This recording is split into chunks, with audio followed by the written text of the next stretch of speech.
ఒక రియాక్షన్గా జరిగింది.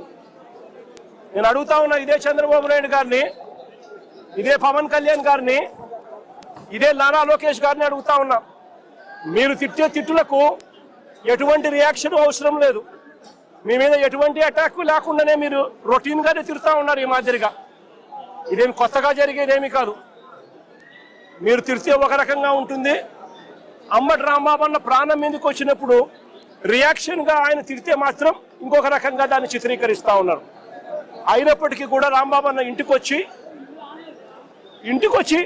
10:30కు అది జరిగితే 10:30, 11:30 గంట 10:30 ప్రాంతంలో అది జరిగితే ఆయన ఇంటికి వచ్చి 12 గంటలకు 1 గంటకు ఆ ప్రాంతంలో ఇంట్లో తాను ప్రెస్ మీట్ కూడా పెట్టి జరిగిన విషయమంతా కూడా వివరించి, ఆయన పెద్ద మనిషి కాబట్టి, సంస్కారం ఉన్న వ్యక్తి కాబట్టి ఆయన నేను తిట్టకుండా ఉండాల్సింది అని కూడా చింతిస్తూ చెప్పాడు.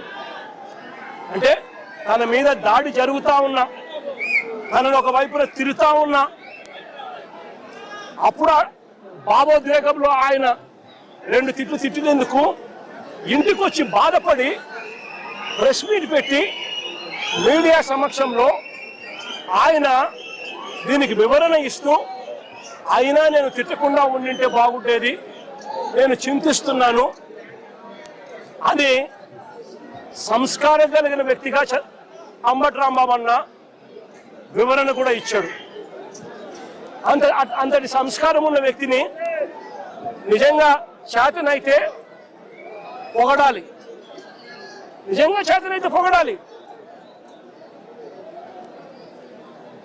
తప్పు చేశాడు, వాళ్ళు చేసిన దానికి, వాళ్ళు తిట్టిన దానికి, వాళ్ళు ఆయన కారు మీద దాడి చేసినప్పుడు జరిగిన భావోద్వేగ పరిణామంలో కూడా ఆయన ఒకవేళ తిట్టింది తప్పే అయితే క్షమాపణ అని చెప్పన్నట్టుగా తాను చింతిస్తూ చెప్పినప్పుడు శాతనైతే తనను చేసిన మంచి పనికి పొగడాలి.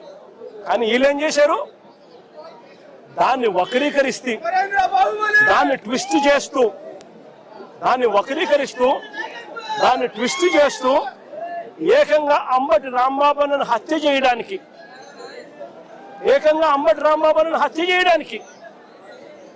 ఏకంగా 5 గంటల నుంచి, సాయంత్రం 5 గంటల నుంచి రాత్రి 1 గంట దాకా